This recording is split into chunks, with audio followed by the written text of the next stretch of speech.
Hi, I'm Rick Anthony, and welcome to the Someone You Should Know podcast, the podcast that focuses on musicians, authors, and interesting people. We like to say we're making a difference one artist at a time. So sit back, have a cold one, and get ready to meet someone you should know. Today's podcast guest is an independent artist who's had music in her bones since she was a very young girl. She glows in the similar sphere as artists such as Joni Mitchell, The Carpenters, and Casey Musgraves. Will you please welcome the musician known for her sunshine story pop sound from Cincinnati, Olivia Frances. Hello there. Hi, Rick. Thanks so much for having me. I'm so happy to have you on board today. In your bio, you said you started playing piano at the age of 6 and composed your very first song on guitar at the age of 12. You took some time off from high school, between high school and college, to develop your musical style. How would you describe, we mentioned sunshine story pop, how would you describe your stylings? Absolutely. So a lot of my songs are very upbeat and have a story that is kind of woven throughout. And I'm really inspired by nature and the beauty of the world around us. So I also kind of like to call my music nature folk pop because it has that catchiness of pop and the storytelling and like guitar rootedness of folk and the inspiration from nature. Wonderful. My wife's going to love this because she is really nature centered. So she's definitely going to love this. Sadly, she is out tonight. She's out. No problem. So I'll have to actually, when we do the production portion of this, I'll have to get her involved in this too. You've got quite a few accolades. Nashville Songwriters Association International has named you as one to watch songwriter over a dozen times. Are you a disciplined songwriter? I mean, the kind that you take time to sit and compose, or are you a fly by the seat of your pants kind of girl where you just write when the inspiration comes?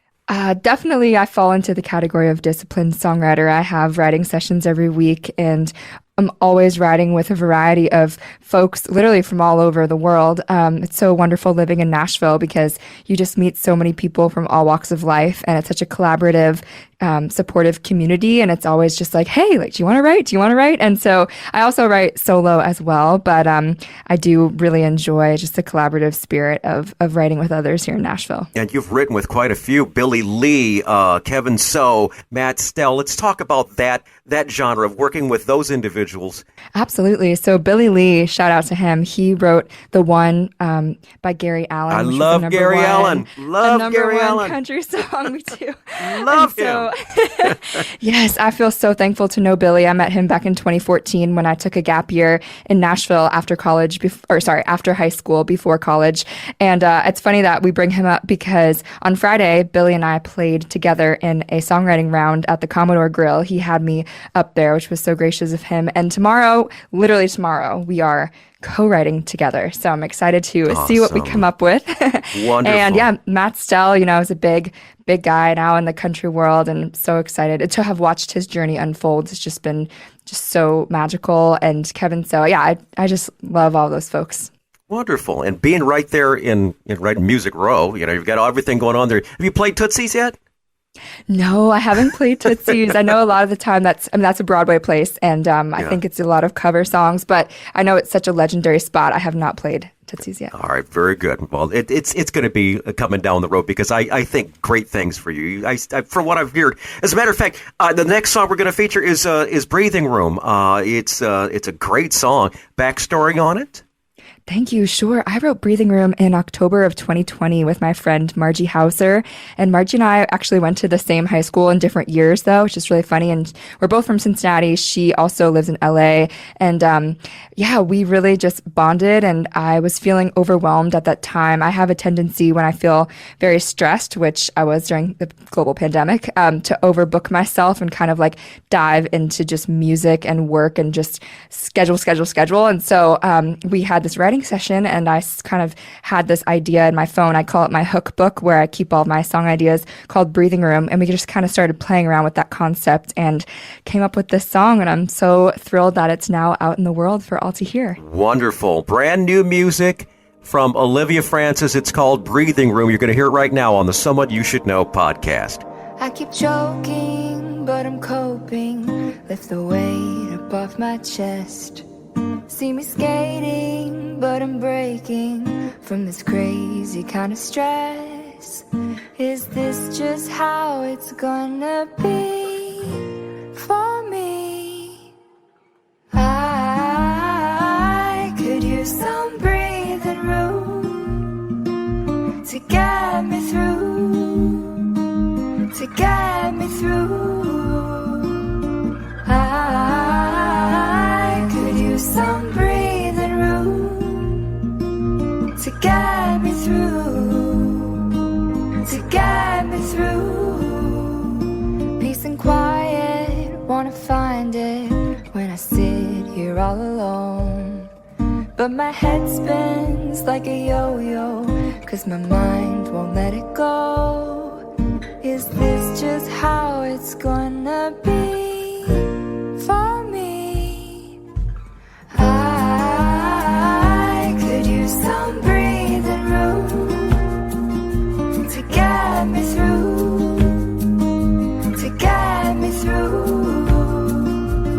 I could use some breathing room to get me through, to get me through. Serenity, wash over me. Serenity,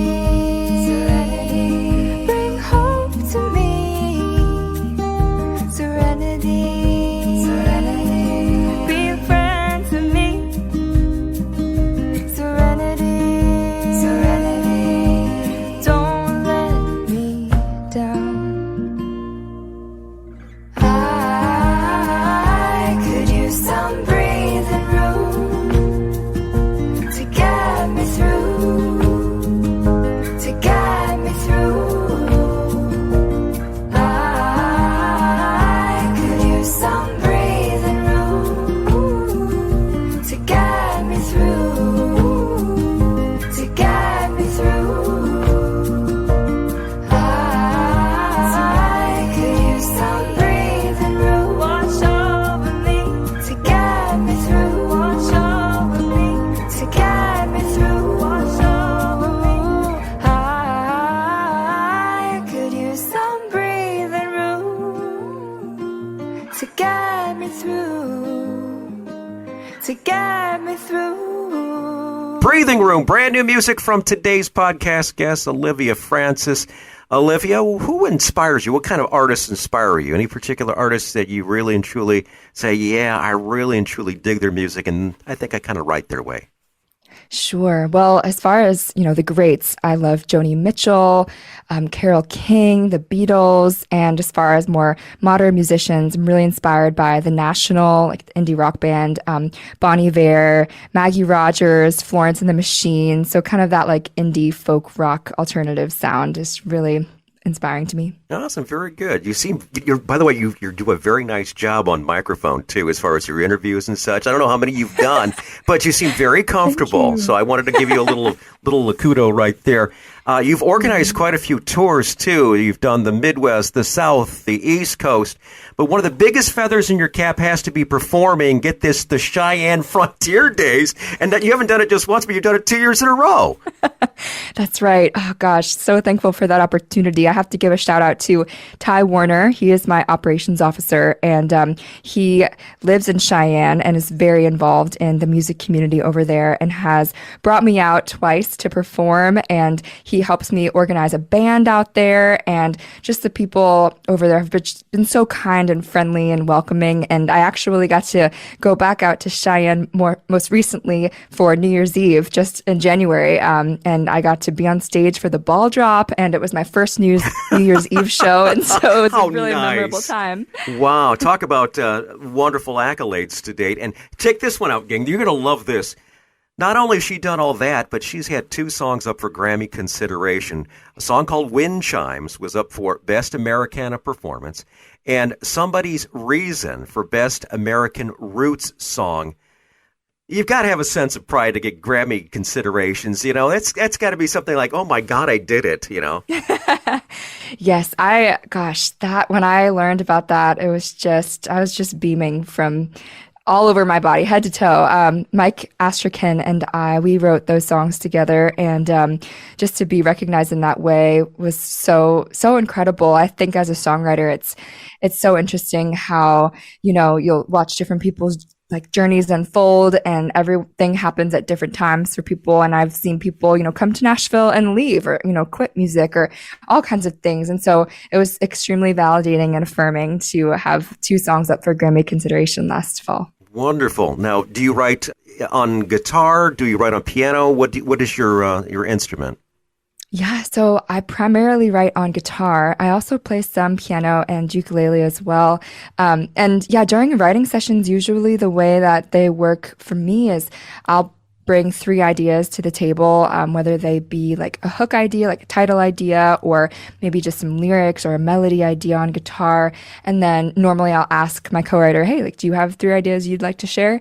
And, we'll pull up a Google Doc and kind of figure out, okay, do we want to write a happy song today or a sad song? Like, what are we feeling? And normally we'll both kind of gravitate toward one idea and then just kind of see how it goes and go from there.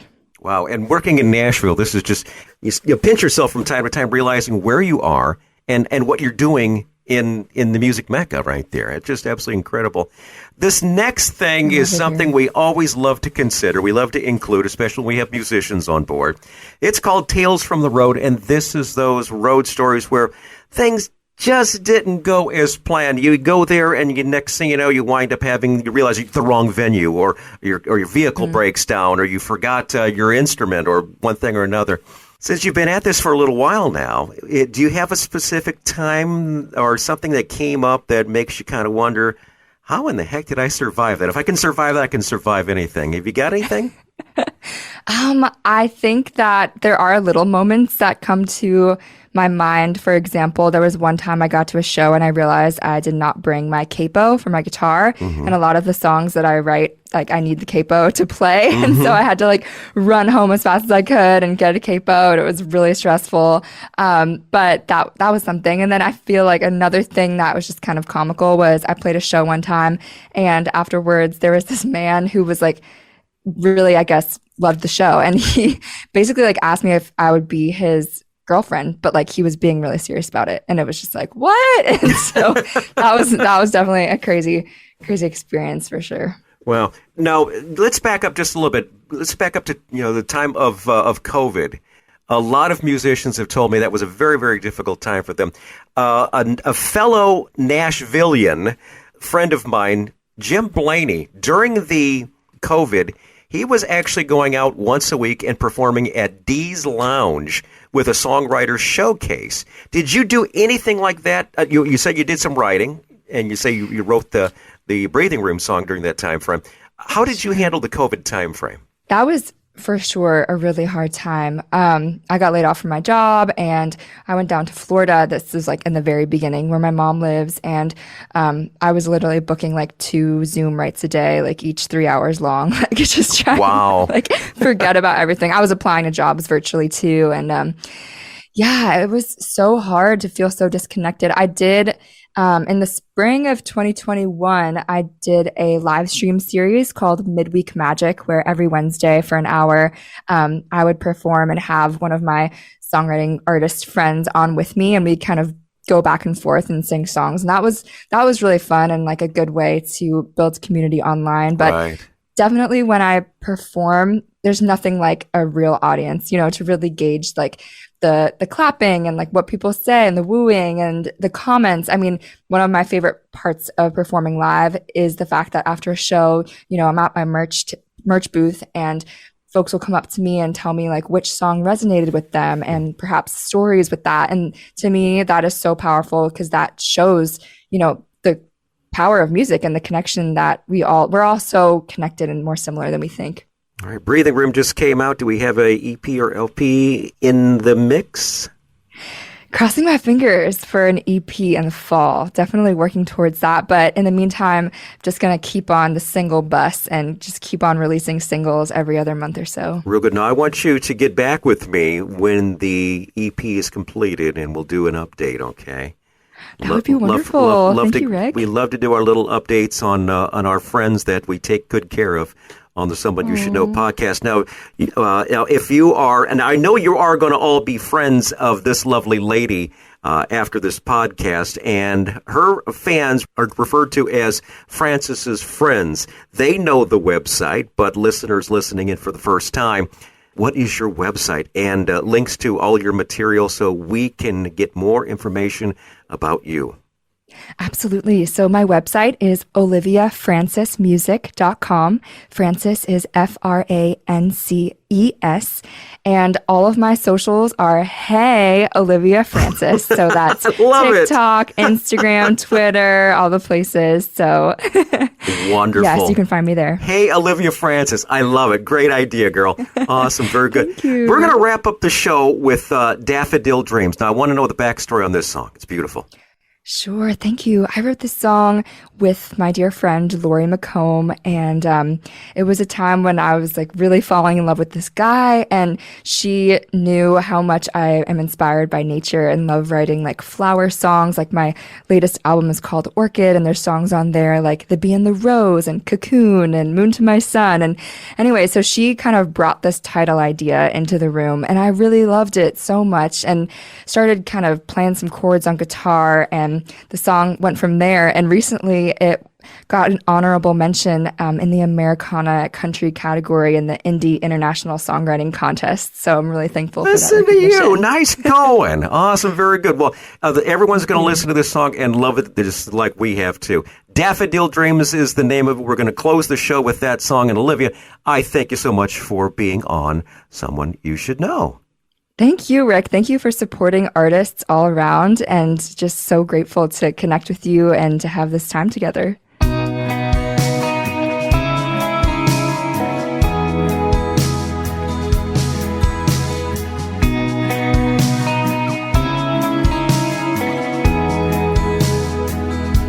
A field of flowers, prism skies with lace-like clouds.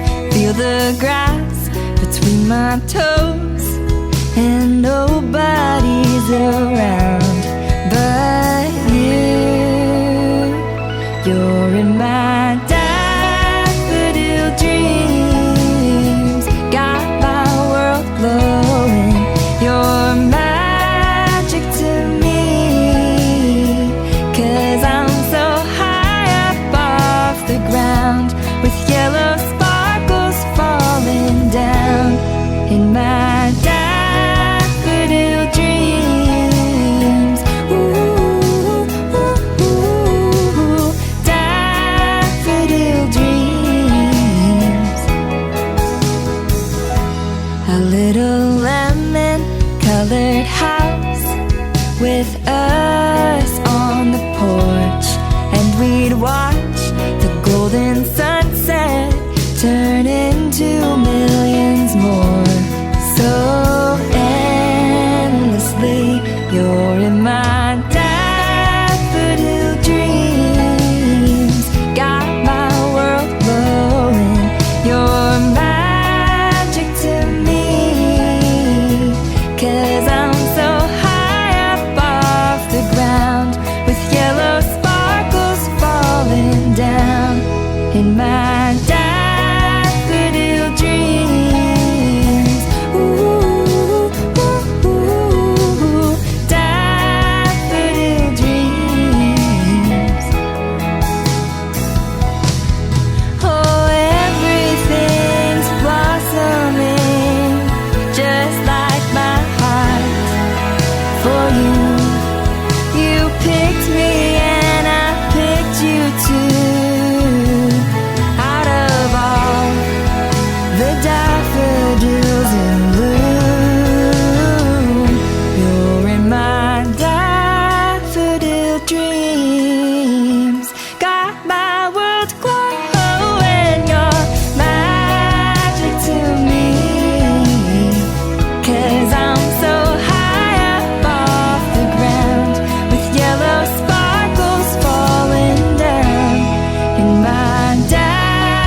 This is Rick Anthony thanking you again for listening to this episode of Someone You Should Know. Now, if you're an aspiring musician or an established musician that's looking for a little exposure, I invite you to drop us a line at SomeoneYouShouldKnowPodcast@gmail.com. That's SomeoneYouShouldKnowPodcast@gmail.com.